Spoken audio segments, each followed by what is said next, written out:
was excited when Chris first introduced the idea of doing something on dual citizenship and what it means to be Christians on this earth, what it means for us to follow Christ and to have a passion for the Great Commission, but also to be engaged with our world. And part of being engaged with our world in this country is our political system. So the question becomes, how do you engage with your political system while keeping the Great Commission in view, while loving your neighbor, while loving and engaging and talking to people that are different than you? There are so many issues that come into play. And I think my passion on this topic is most often when these issues come into play, it gets very quickly polarized. And so we can take a simple calculation and say abortion's bad, and we all would agree with that. And the Republican Party is against abortion, and the Democratic Party is for abortion, and therefore if you're a Christian and you want to be faithful, you have to be a Republican. And you talk to people in the African American church community, and similar things are at play. So a lot of the African American church community is Democrat because they believe that the Democratic Party embodies what it means to really care for people as a whole, and that Republicans only care for people up until when they're born and don't give a lick about them afterwards.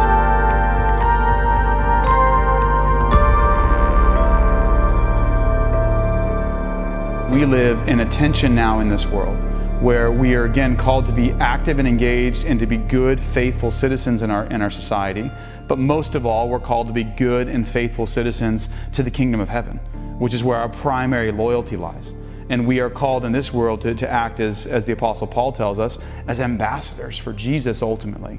So we're ambassadors for Jesus, and we're trying to be faithful citizens, and we're trying to weigh out our moral convictions, and we're trying to live in a way that makes the gospel compelling to unbelievers, and we're trying to love our neighbors and lay our lives down for them, but still uphold moral standards for our community.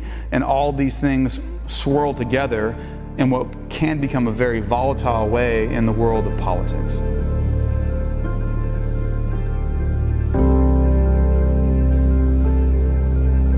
We also live at a time in our world, in our country rather, where it's been divided up into red states and blue states, where you need to determine who's most right and be on their side, and then you need to not like anyone that's not on your side. And so the world of politics divides humanity, and it divides humanity based on their convictions and on their political ideology.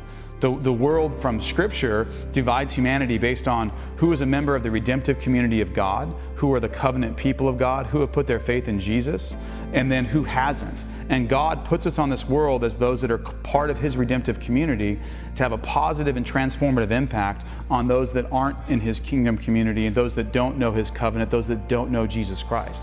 And so our primary way of looking at the world is not red state, blue state, Democrat, Republican. It's those that know the love of Jesus and wanting to see them transform more to be like Him, and those that don't know the love of Jesus and wanting to live in such a way that we put the love of Jesus on display.